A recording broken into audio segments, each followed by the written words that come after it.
Welcome to our continuing series, Interviews with Aurobillians. And I've lost count of how many we've done to be. It's been wonderful. It's out of control, I think. It's been wonderful. So you brought your book today. Where should we begin? Shall we begin with your book? Sure. Sometimes I like to begin 14.3 billion years ago when it all started with the Big Bang, and how we all became stardust. But that's too long a story. Yes. So I don't know. You want to know the story of the book? I'd love to. I think people would love to. It's called The Dawning of Auroville. And there are a number of quotes from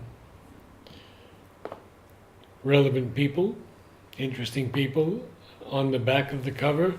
So let's get into the meat of it. Well, they told me in Auroville that you can't write a book on Auroville. They said no, it would just be a sort of slanted version in which some of your ideas would be there, but you would miss the whole point. Auroville's way too wide and too diverse to even capture it in a book. And so I didn't do it. Oh. So I was put off. And then something happened to me when I went back for a visit it was in 1983. I went back after 9 years in Auroville. I went back for the first time. And I met my old auntie, Aunt Polly, who was a storyteller. And she said to me, I have this book for you. And she showed me this book, and it was called Friendship Valley. And it was written by a German man during World War II. It was a children's book. That was the book that I was basically raised on and loved so much. We read it over and over again, and I knew it practically by heart. It had beautiful illustrations because the author, whose pen name was Wolo, he was also an artist. And he was a personal friend of my aunt. And they had reprinted this book after all these years. We had long out of print, and she had a copy of the reprint that came out in about 1980 or something. She showed it to me. And of course I had forgotten the story.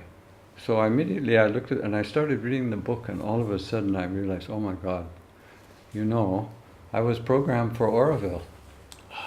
Because in this story, there are all these animals in the forest, and the big fire comes, the forest fire. So it's the end of their civilization. They have to make a new start.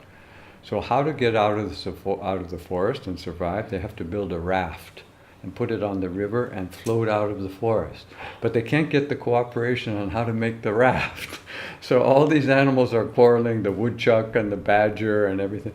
So finally this very enlightened squirrel called Dorinda, she says, if we don't cooperate, we're all dead, and she organized this thing.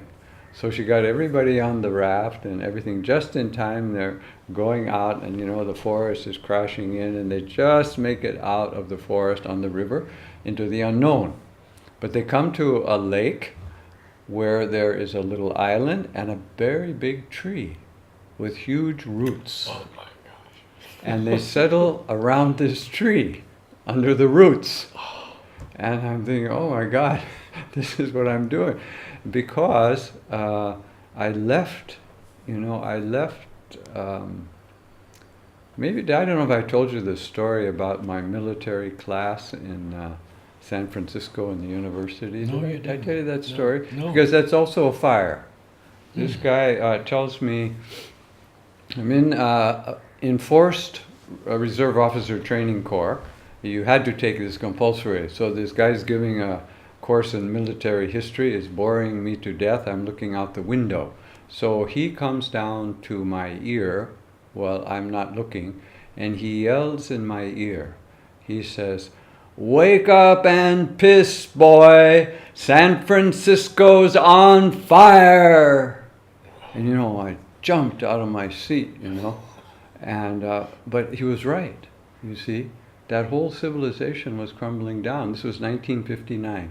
Oh. And I could see, you know, everybody in the university, they wanted to be accountants and insurance agents. Nobody was going anywhere. Nobody was catching anything. I was totally discouraged, and I left the university. And it was the time of the hippies. And Well, they didn't start yet. The hippies, they hadn't started. The hippies were just getting warmed up. See? There were a few beatniks. I don't know if you remember. Okay, you know, beatniks, yes. Lawrence Ferlinghetti. Oh, yes, and, yes. Alan Watts was out there, you know, with his okay. Zen stuff. But that was all, and so that's when I woke up. So I connected that back to the fire in the forest that I experienced as a child, and going in and going out into Friendship Valley. And what happened also in that story was what the author did. He put traditional enemies together, cooperating.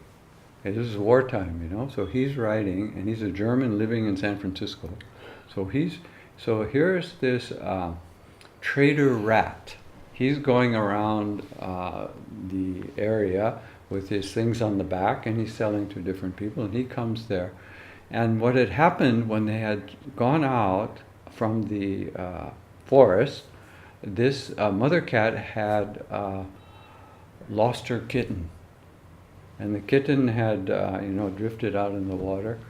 And so when this trader rat came and he met the mother, he told her where the kitten was. So, you know, cat, rat. He had a lot of these combinations. And then he also had the thing about the unimportant people. So they picked up one of these, they picked up a kind of, some of these smaller animals. One of them was a frog.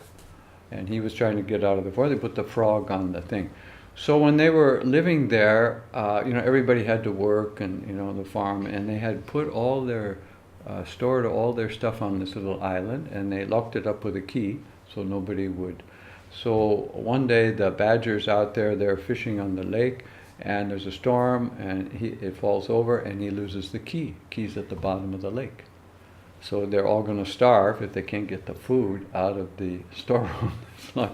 So it's the frog that saves them, because he can dive all the way to the bottom of the lake, pick up the key, and come back. So all these little tales are all mixed into this beautiful story. So it's, of course, totally about cooperation, living together, sharing, and all that.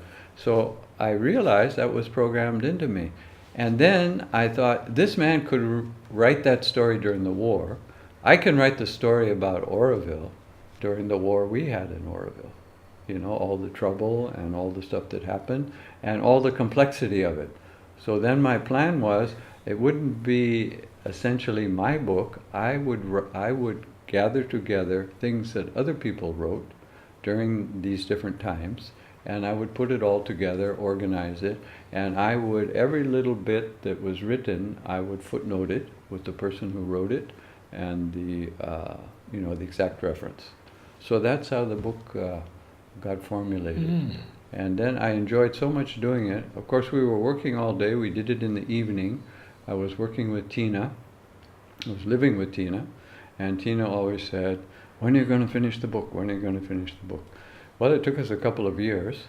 But by about 1989, it was pretty much together. So then I'd get somebody to do the layout, and that was a problem. Birgitta, Rolf and Birgitta, who run the Future School, she was good at this typesetting and stuff, but she was too busy. She started, but then she had to stop.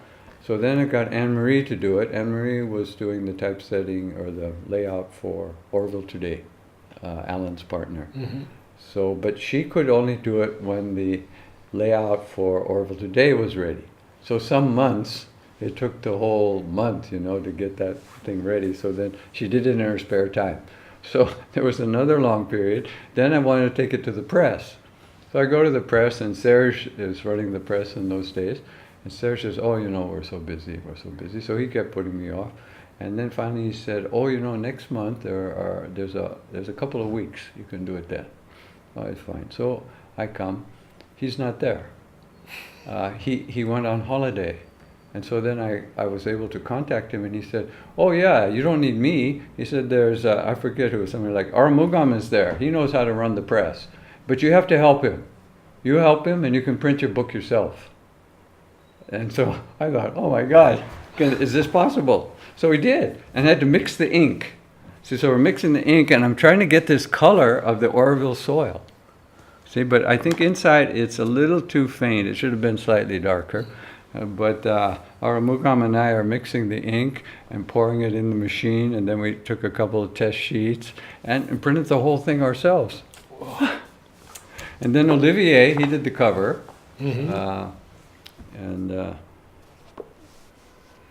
How was it received? well, I thought maybe I had to get out of town after it came out, because of all these things were in there, you know, heavy things. The only people who really reacted were those people we called the neutrals. And so one woman, Miriam, she was extremely upset. No, not Miriam, Miriam's mother.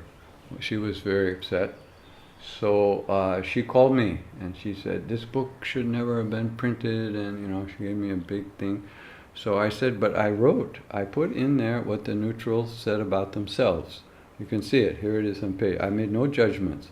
I wrote what the people at the Auroville Review said about the neutrals. I put in what people said, and I didn't say anything about you or the neutrals. It's all historic. It's all things that you have written." Because she was going much on, you know, hearsay, and she didn't really read the book carefully, I don't think, or look at it. She just saw that I think she read the part that where the neutrals were heavily condemned by some people in these books. So, and then most other people liked it. Always remember Akash Kapoor. He was at Harvard at that time, at the university, and he said, I could never tell people about Auroville. I didn't know what to say. I didn't have anything to give to them, and there were no books in English really on except Savitri's early book, the first 6 years had come out. He wrote a kind Savitra. Yes, Savitra, Yeah. Alan Lithman. He had made that one book. And later he did another book, Sunward Rising, about the conflict. But that was just about that and more. So Akash said, "No," he said, "I have a book I can give people." And he said he was so happy about that. So, and he wrote a review of it too, I think in Auroville Today, that was very, very favorable. So over the years, it has, you know, people have liked it a lot. And we just got a few more a couple of years ago, because they found some boxes at the press under the cupboards. There were some more copies because it hadn't run out. So I think you can still, there's a few in the Seagull bookstore. You can still buy a few, you know, and they're selling it at a very reduced rate for the land fund. So it was when the land, when Guy was doing the land fundraising, I had some of these books stored in CSR, up on the shelf there, the stock. And he said, "Oh, you know, you've got that stock of books up here. Let's sell them for the land fund." I said, "Sure, you can sell them for the land fund." So they did. So that it went for the land. And so still the extra books that were found, we put in the bookstore, and that money goes to, it's 100 rupees or something per book. But anyway, I was very happy to be able to do that.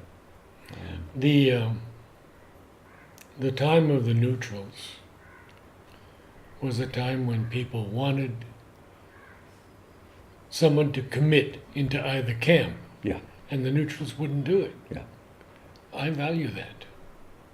Well, you see, our problem was that by doing that, they gave the Aurobindo Society the edge. Because the Aurobindo Society used that. They said, Oh, really? well, these people, you see, are the good people in Auroville. They don't take sides. These people we are going to support. They can run Auroville. You don't need all these other people. We can deport them. I see. So, and they didn't stand up against the society and say anything.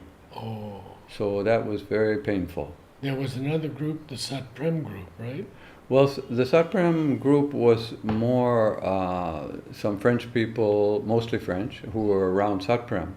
But they were all part of the community. That wasn't like a separate group. Okay. So they're really and Satprem, Satprem favored, of course, the Oroville community, yes, certainly. and Kirit Joshi. See, without Kirit, we would have been totally lost. I mean, he saved us. Really. Oh yeah, absolutely, because he was in the government also. So, because the society had all the power, they had the money, they had the power, they had the influence, and the community didn't have any of that, except for a few key friends, and Kirit was the one who saved Oroville, and he was involved even in writing the Foundation Act, so that act, that foundation that we have now, is run by the residents. It's an ideal thing that you could never get out of a government anywhere in the world if you didn't have an enlightened person like Kirit doing it, There is a lot of criticism that the government got involved in Oroville. Yes. I hear it here in the ashram. Right. But it saved Oroville. And it brought something to Oroville that gave it a way to continue to grow and to develop. Because there's a lot of negativity about the government, always, and maybe most of the time justifiably, but the governments can also do good things if there are people in there who are able to influence in the right way. True. And that's what I felt Kirit was able to do. And of course, we had that whole family, Indira Gandhi and her son, Rajiv Gandhi, they were very favorable to Aurobindo. Her, on the back of the book there, you have the quote from I Indira. noticed, yeah. Yeah, what she said about Aurobindo. And so I didn't see any, people were fearful, of course, that the government's going to take over and then it's going to just become another bureaucratic thing. But now, the government, Srinivas Murthy, who's there, who's the undersecretary, he says, I think Oroville has become now more bureaucratic than the government. Whoa. So the government, they want Oroville to succeed. And we have to get our act together. We can't blame them for anything. And we can't ask them to do the work that we need to do, or to do the regulation of Oroville or something. We have to do that ourselves. And it's happening more and more. It's happening more and more. And we've had these, all these last years with the government. There was only one secretary who was a little bit crooked and got involved in some land deals with some Orovillians who are now, I think, under court order. So that scandal is being resolved. That happened. But other than that, most of the secretaries were so positive. I hear the present one is very positive. Yeah, he's a wonderful man. His wife is an ecologist.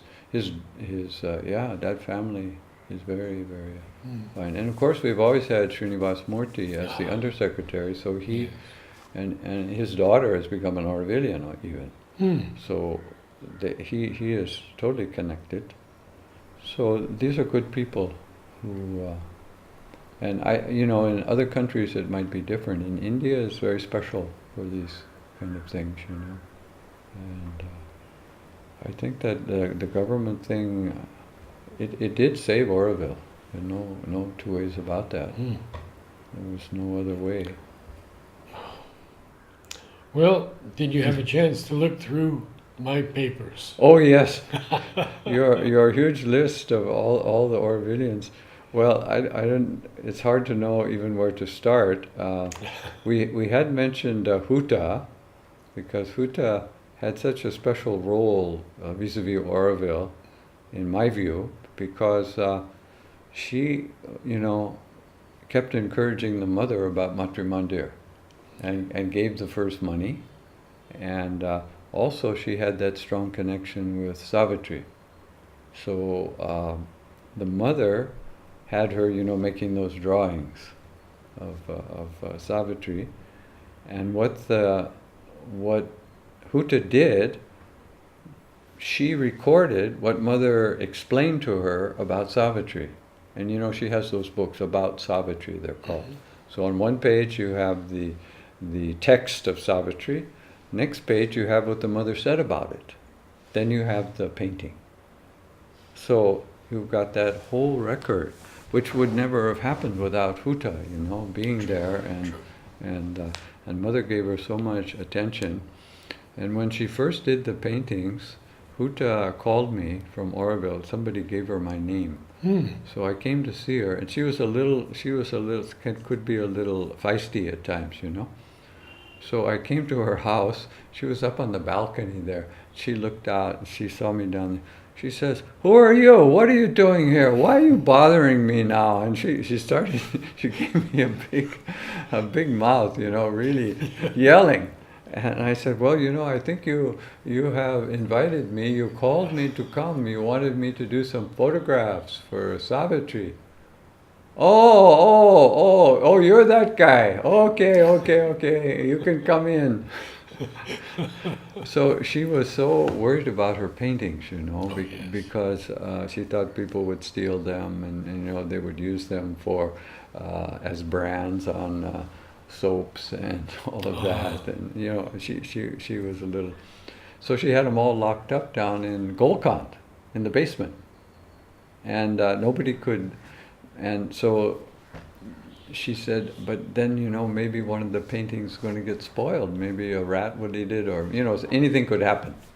She says, we have to have a photographic record of it. And so she told me, could you do that for me? I said, yeah, sure. So this was kind of like a secret mission. You had to go over there, with her, she had the key, and, and go in there, and nobody could know what was happening. So I photographed each of those paintings. So when was this? I don't know. It was way back then in the 80s. Because Mother gave me permission to photograph all her paintings. Uh-huh. And I have 2 letters from Mother okay. about that. Okay. And that was when she put them in her house and would take them out, and I did the slides that Michelle Klosterman used. Okay. So I think I came after you. This is another set. I don't know what happened to those. Maybe Michelle Klosterman took the slides. I don't know what happened. We don't know the ins and outs of these stories. But, and then immediately when I finished shooting, she wanted to roll the film. I couldn't take it out, and get it developed or anything. It was slide film. It was Ektachrome. Right. Did it all on Ektachrome on, the old cassettes. Sure. So immediately I'd come out, I'd give her the thing, and then I'd come back. There's a lot of, there were, 400. Oh, yeah. Yeah, so this took... Lots of rolls. Yeah, so it took a lot of time. So, but every time I'd come, I had went to her house first, and then when I was leaving, she always gave me a loaf of bread. Because in the ashram, they have that sort of sweet brown bread, they give to the ashram. She didn't like it. But she didn't want to not take it, and she said, in Aurobindo, food is not so plentiful. You take this to Aurobindo, you use this bread in Aurobindo. So I always did. Sometimes she'd give me 2 or 3 loaves. It was fine. So she became very sweet, to me, as when she got all the films. But another interesting thing that she did, she made that painting that Mother called The Spirit of Aurobindo. Yes. And that painting was quite beautiful, and it was hanging in the New Horizon sugar mill. Her brother, had the office. Yes. And so that was in the office up on the wall, and the roof leaked. So then the water trickled down the wall and somehow went on the painting. The painting started molding and corroded. And then Baga from Aurobindo, she went in there and she was horrified. She saw that painting with that coming, and the painting's going to be lost, You can't restore it. When you know how that fungus, it stains like permanently the canvas. And this was like a precious painting, So immediately she went to Huta in tears. The spirit of Aurobindo, symbolically, it's not looking good. This is a bad sign. And she, what can we do? What can we do? And Huta said, oh, Baga, don't worry. I'll just paint it again. So he took the painting. She did it again. And actually, the new one she did was slightly better in my view, because I saw the old one, and that's the one you see everywhere. If you go to when you go to Savitri Bhavan, you come in. There's a big copy of it right on the pillar there. It's a poster size one of that Spirit of Auroville. It's right there, and so that's the second version of that, and so that was saved also. So Huta had that, real connection into Auroville, but then the big question came because Mother had promised her to be the guardian of Matre Mandir and the house in front.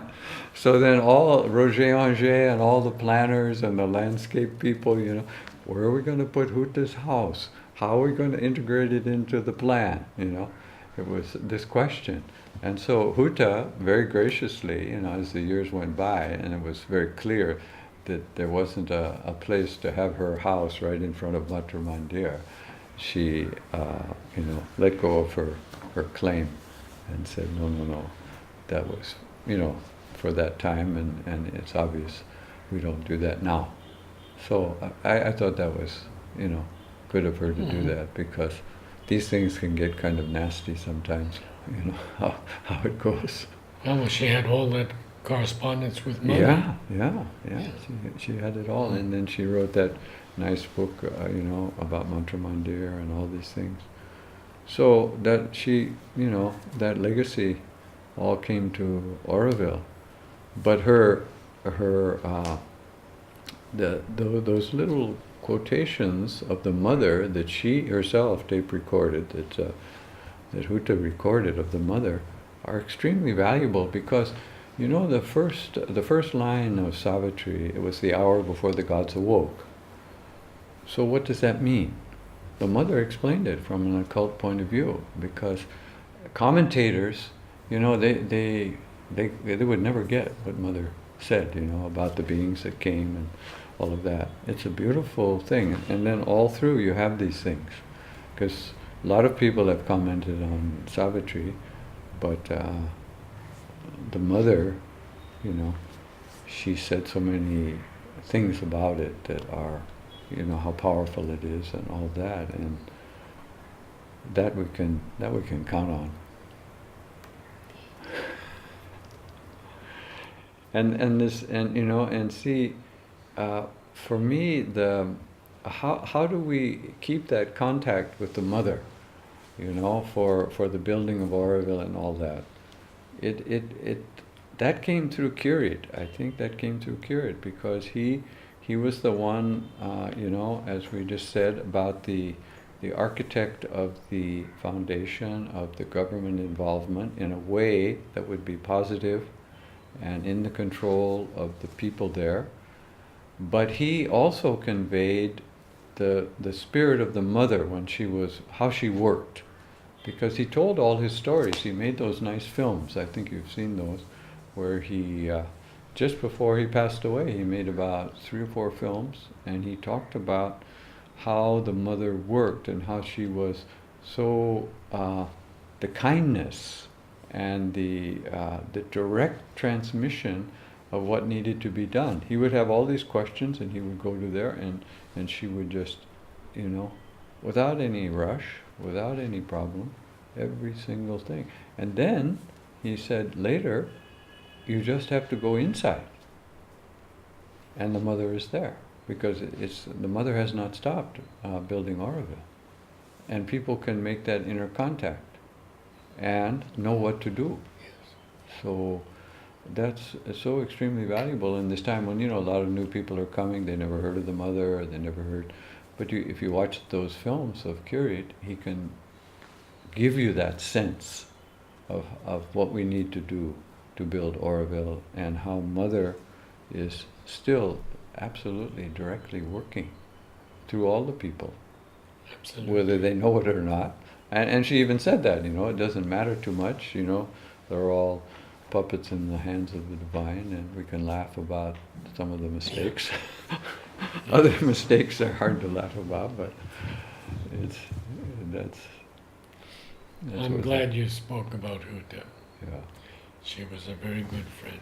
Yeah, she was, of course, controversial, and Mother gave her a lot of attention, which really surprised people, Mm-hmm. I heard this story, I don't know if it's true, that Huta went on a trip to Africa because the family, she came from a family that worked in Africa, an Indian family over there. She went over there for some holidays or extended time, and that the mother sent her a postcard from the ashram, from Pondi, every single day with a little message. Every single day she wrote to her in Africa. So, I mean, that's extraordinary. Who else have you thought about from this list? Well, I think of all of them, it's where, sometimes I have this feeling of, I thought I get a little enthusiastic and I talk about people and maybe they would not want, that it goes on YouTube or somewhere and all these stories are going out about their lives. One has to be careful. Yes, one has to be careful, and I'm not very careful.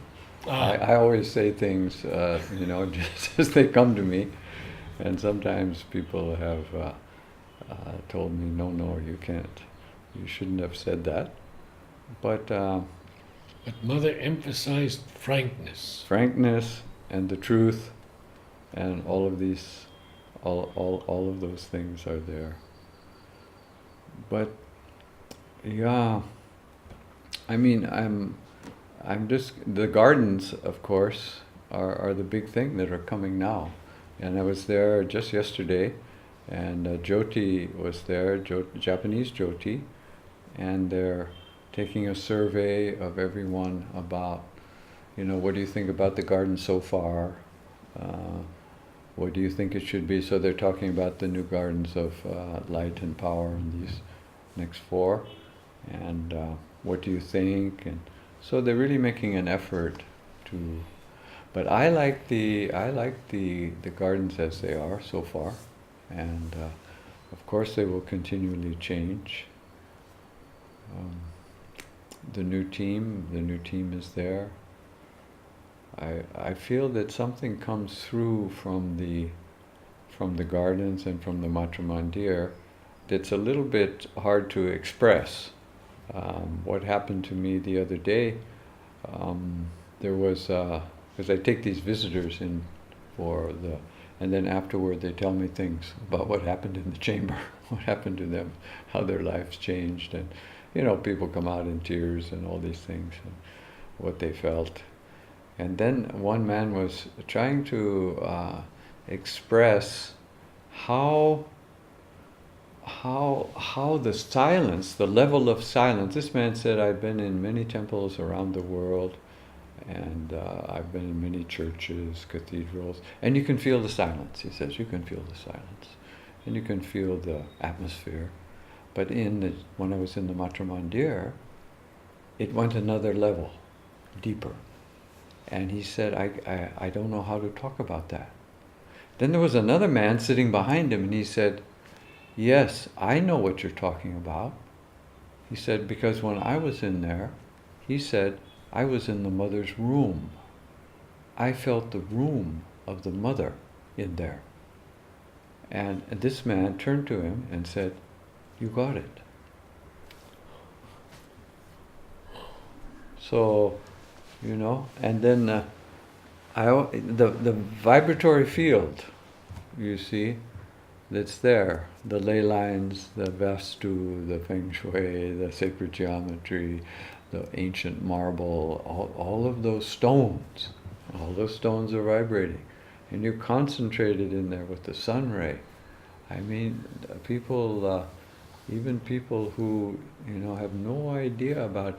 People come out and say, I've never meditated before in my life, but I felt something. What was it? Like that.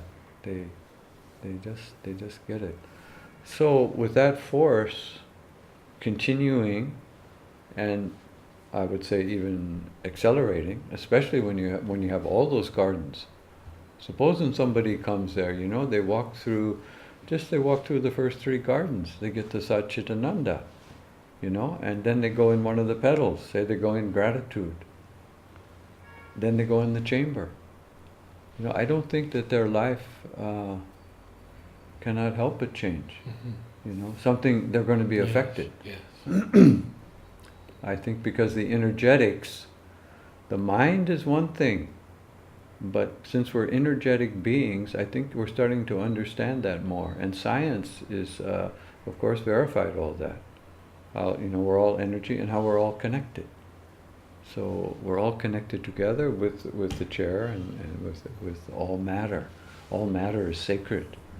And that's why I want to do the Garden of Perfection out of landfill. This shocked the last time I went to Mark and Mira, who were doing those gardens, and I said, have you got to the Garden of Perfection yet? And they said, no, we're going around. That's the last garden, they said. Well, I said, I have a plan for the Garden of Perfection. I said, in the Garden of Perfection, of course, we have to have psychological perfection. Those are the trees. And I think I mentioned, and Narad, went all over India and collected every possible different one. We have them all here. So in that garden, we have to have all these trees, all these different psychological perfections, all the colors. But we need little hills, so we place all. But those little hills, we have to make out of landfill, because what happens in Aurobindo now, we're recycling 70%, then we have this 30% landfill. And they're dumping it in the ground and it's poisoning the water table, eventually. So we take this landfill, of course we sort it and we don't put toxic things in, but we want to show the perfection of matter. We want to show that all matter is sacred, even landfill. Of course we put nice topsoil on it, but inside is landfill. This is the so-called waste, but it's really not waste. It's something sacred. It's in the Garden of Perfection because it too is perfect. And then these wonderful trees will grow. Psychological perfection will grow. You'll go into the Garden of Perfection. You will get a good thing. Well, they kind of rolled their eyes and they said, well, we'll consider this idea.